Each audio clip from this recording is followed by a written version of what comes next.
Bapak saudara, keluarga dan sidang pergabungan yang saya kasih dalam Kristus Tuhan, hari ini kita akan memberangkatkan suami, ayah, orang tua, saudara kita yang terkasih, yang saya sebut dengan hormat, Bapak Tatang Tahir Kusnadi.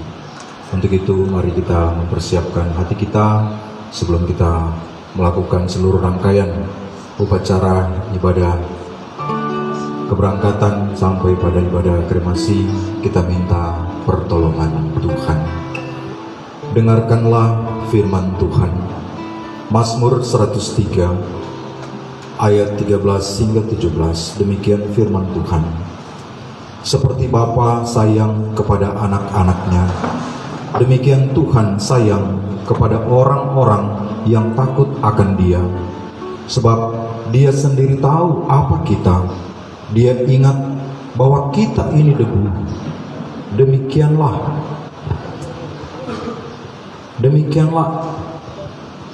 seperti bunga di padang, demikianlah ia berbunga.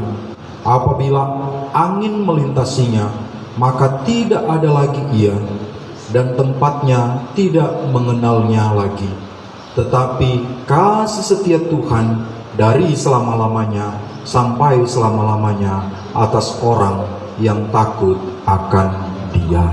Bapak saudara, firman Tuhan mengingatkan kita manusia seperti rumput di padang, tumbuh berkembang, tetapi suatu hari kering, layu, tempatnya tidak mengenalnya lagi.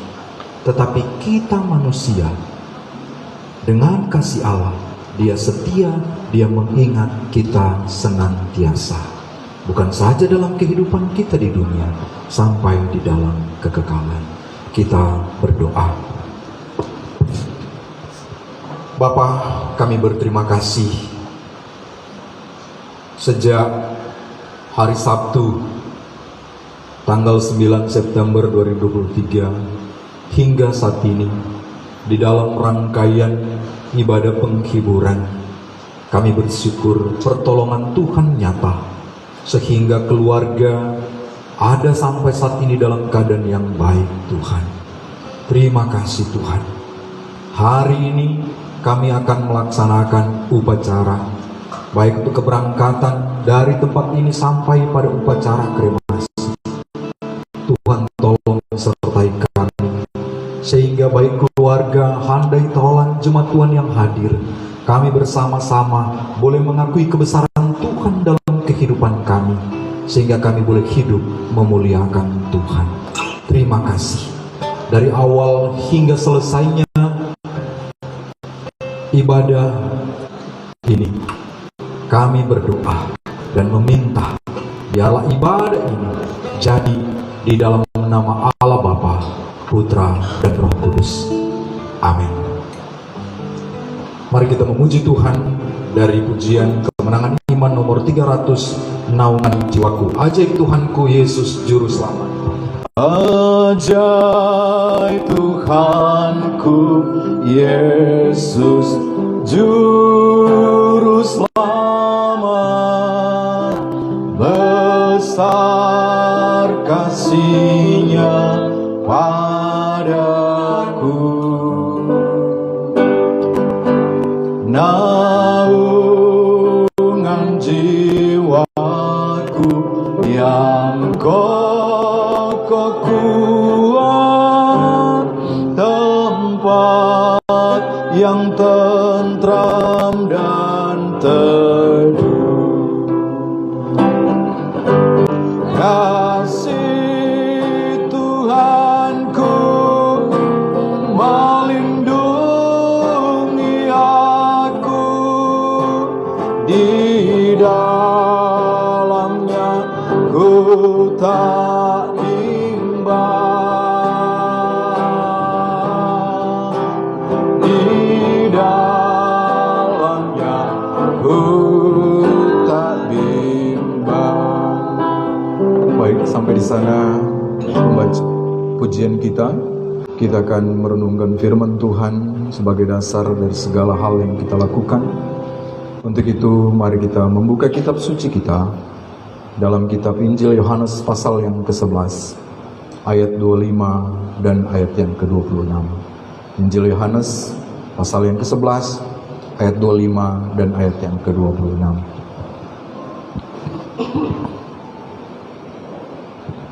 Jika sudah dapat, saya mengajak bagi saudara yang membawa kitab suci membaca bersama-sama dengan saya dengan bersuara. Injil Yohanes pasal 11 ayat 25 dan 26. Demikian firman Tuhan. Jawab Yesus, "Akulah kebangkitan dan hidup. Barang siapa percaya kepadaku, ia akan hidup walaupun ia sudah mati. Dan setiap orang yang hidup dan yang percaya kepadaku tidak akan mati selama-lamanya. Percayakah engkau akan hal ini?" Kita berdoa. Bapa, kami membaca kitab suci yang kami tahu merupakan titah Tuhan, firman-Mu, janji-Mu Tuhan. Dan kami tahu Allah yang Maha Kuasa ketika berjanji, Dia pasti akan menggenapi. Untuk itu Tuhan tolong, ketika kami merenungkan firman-Mu ini, janji-Mu ini, kiranya kami diberikan pengertian yang baik untuk menerima segala firman-Mu di dalam kasih Tuhan. Sehingga kami dikuatkan di dalam menjalani hari-hari kehidupan kami dalam nama Tuhan Yesus. Amin. Bapak saudara, apa yang kita percayai dalam hidup kita ini?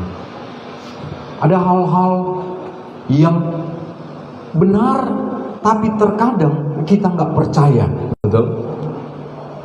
Tetapi juga sebaliknya, ada yang tidak benar, tetapi kita percaya.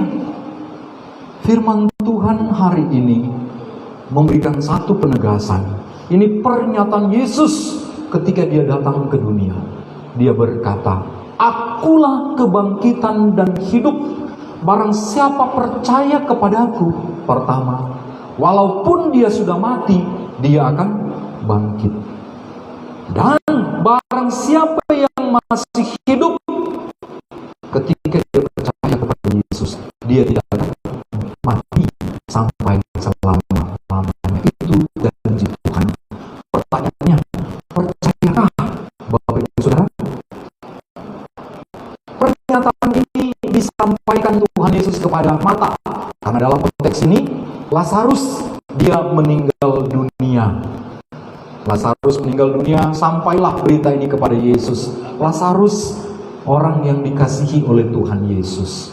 Tetapi kalau kita baca dari ayat-ayat pertama, itu sangat ajaib. Tuhan tahu dia sudah sakit berat, tetapi Tuhan dengan sengaja tidak segera datang. Dia sengaja berlambat oleh kacamata dunia, sehingga dia datang ketika Lazarus sudah meninggal. Beberapa interaksi sebelumnya, mereka berkata, "Lazarus sudah mati." Tapi Tuhan bilang apa? Tidak, dia belum mati. Sehingga singkat cerita, ketika tiba di tempat di mana keluarga sedang berkabung, bertemulah Yesus dengan Marta. Dan ada saudaranya juga Marta, yaitu Maria, di rumah duka. Di situ kemudian Marta bilang kepada Tuhan, "Tuhan, kalau kamu ada, kalau kamu datang sebelum dia mati, waktu dia sakit, dia pasti tidak akan mati." Tapi Tuhan Yesus bilang apa? "Marta, percayakah engkau kepadaku bahwa sakit penyakitnya ini, bahkan kematiannya ini akan mendatangkan kemuliaan Tuhan?"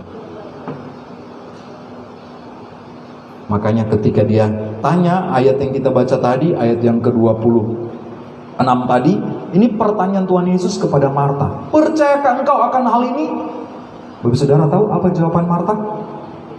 Ayat yang selanjutnya dia berkata, ayat 27, jawab Marta, "Ya Tuhan, aku percaya bahwa engkaulah Mesias, anak Allah, dia yang akan datang ke dalam dunia." Oh, luar biasa. Itu pernyataan Marta. Tetapi dengan pernyataan ini, apakah dia benar-benar yakin?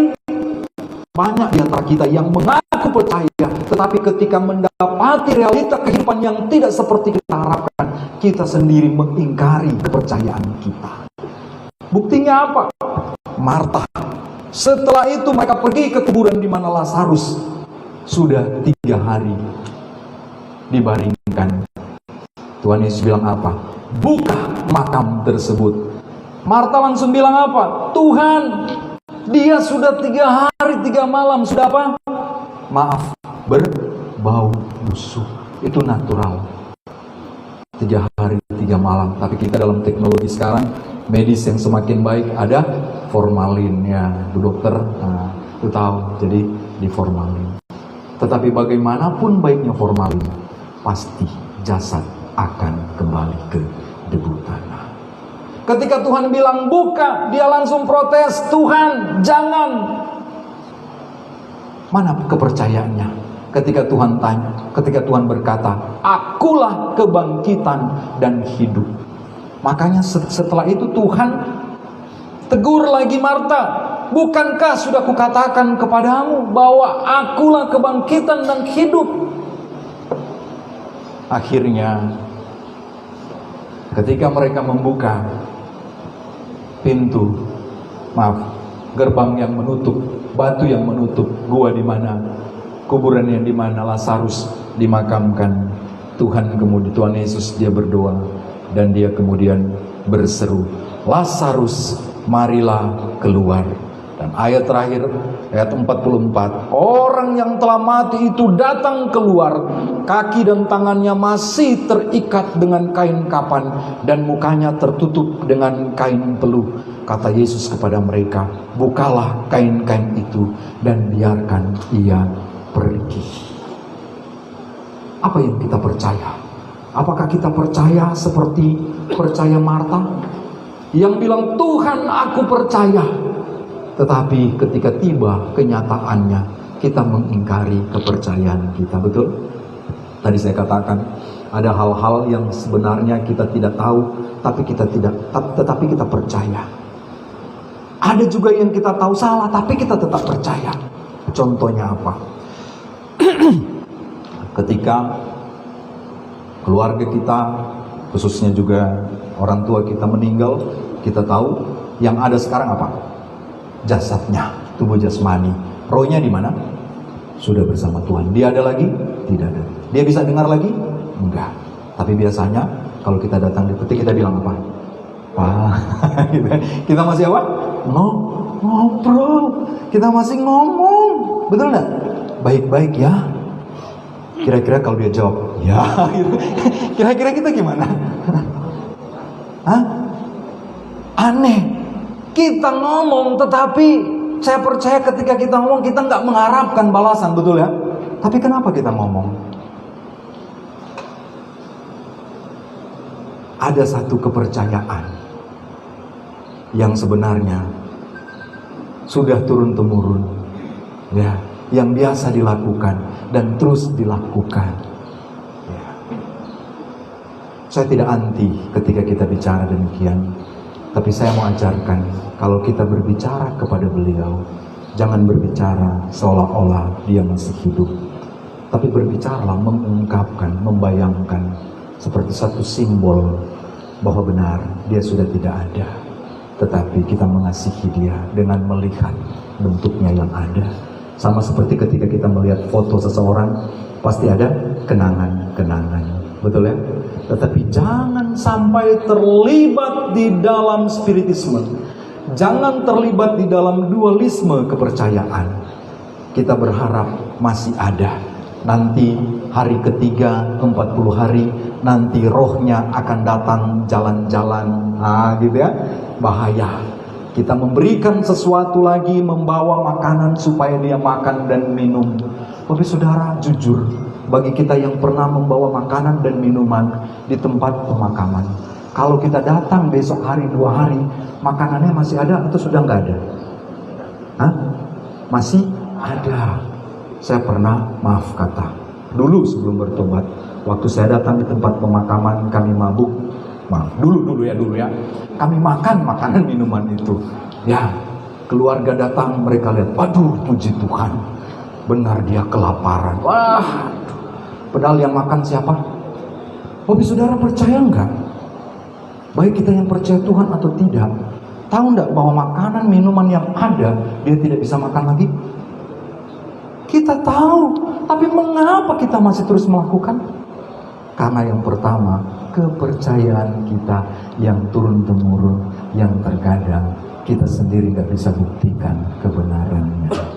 Tetapi kalau kita mau memberi sebagai kasih, ya bisa enggak ya?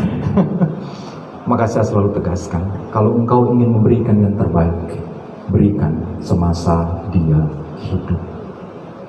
Jangan masih hidup seperti khotbah Pastor David, bersolek pun tidak. Setelah meninggal berusaha kita buat dia cantik. Yang nikmati siapa? Diri kita, bukan dia.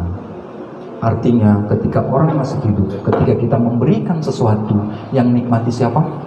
Diri orang itu, bukan hanya kita. Kalau kita melakukan sesuatu untuk orang yang sudah meninggal, kepuasan itu hanya untuk diri kita sendiri. Dan saya ingatkan, kita tidak akan pernah puas. Penyesalan yang kita tidak lakukan terhadap orang yang hidup, itu tidak akan pernah terpuaskan apapun yang engkau lakukan. Untuk itu sebelum terlambat, lakukan yang terbaik untuk saudara-saudara kita yang masih hidup. Anak-anak, mama masih ada. Saudara-saudara, kakak adik masih ada. Lakukan yang terbaik. Orang tua, anak-anak masih ada. Lakukan yang terbaik. Jangan setelah dia sudah tidak ada baru kita menangis meraung-raung. Memberikan, membangunkan rumah, kuburan yang megah.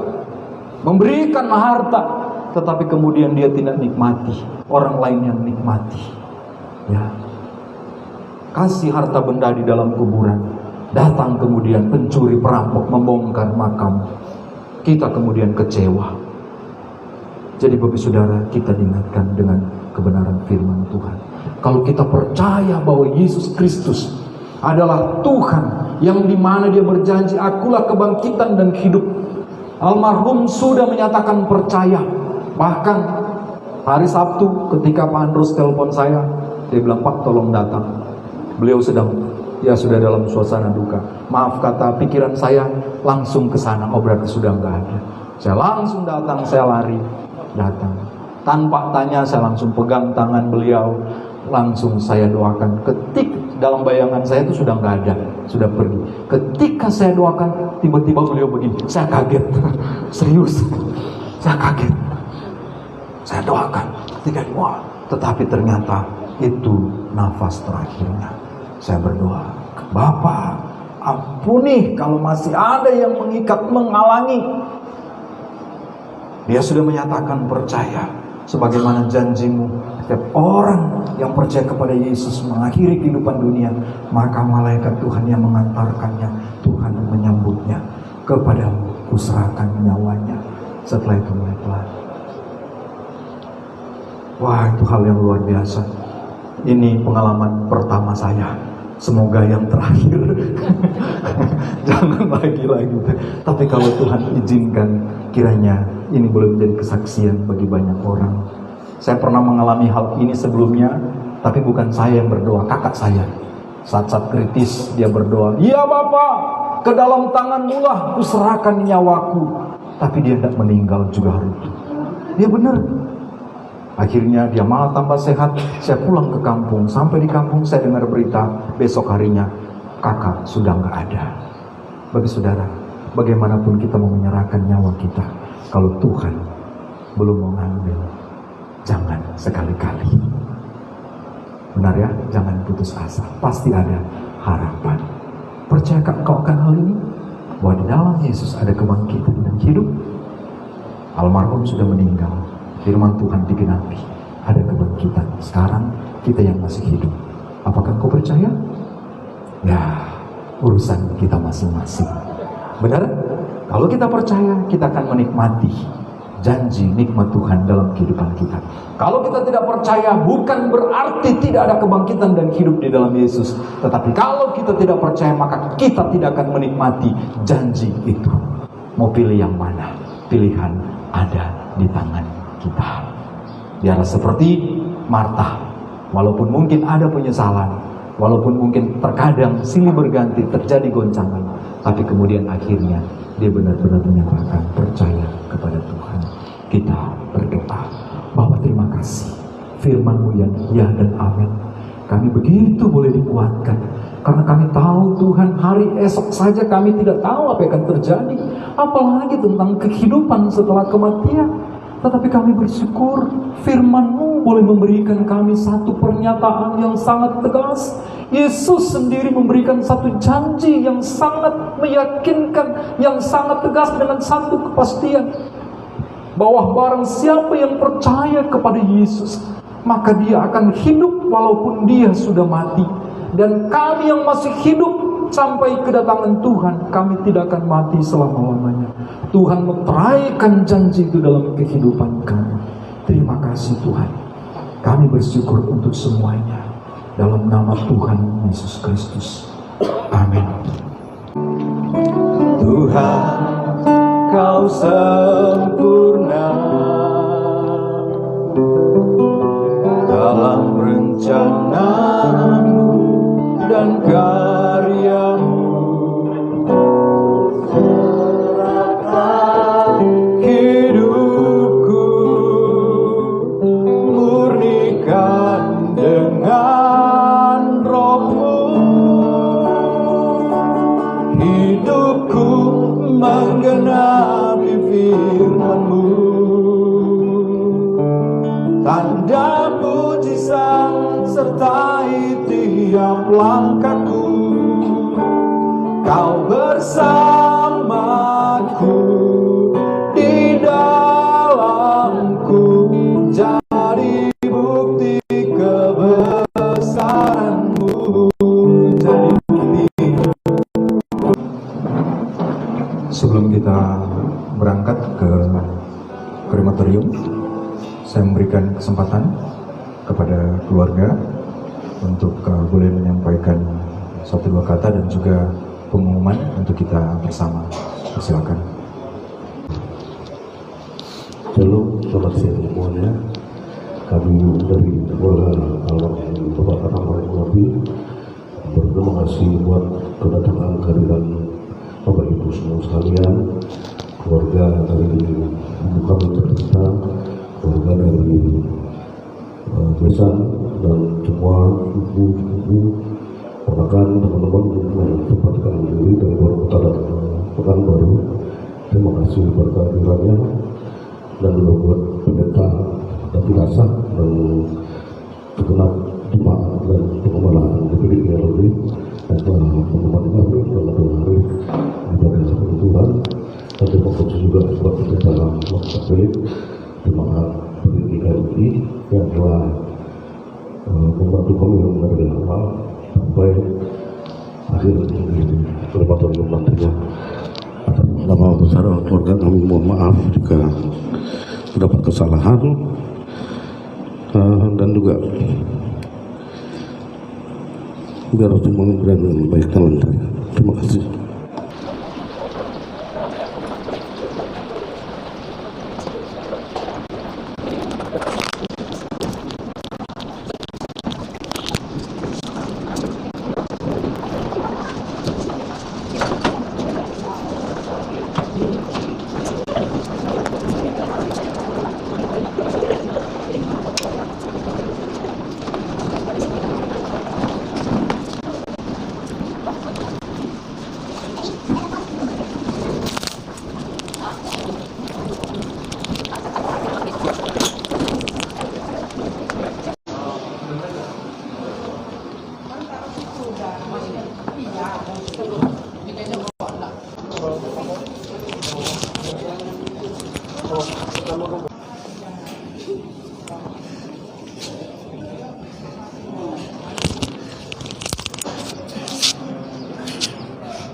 Nih.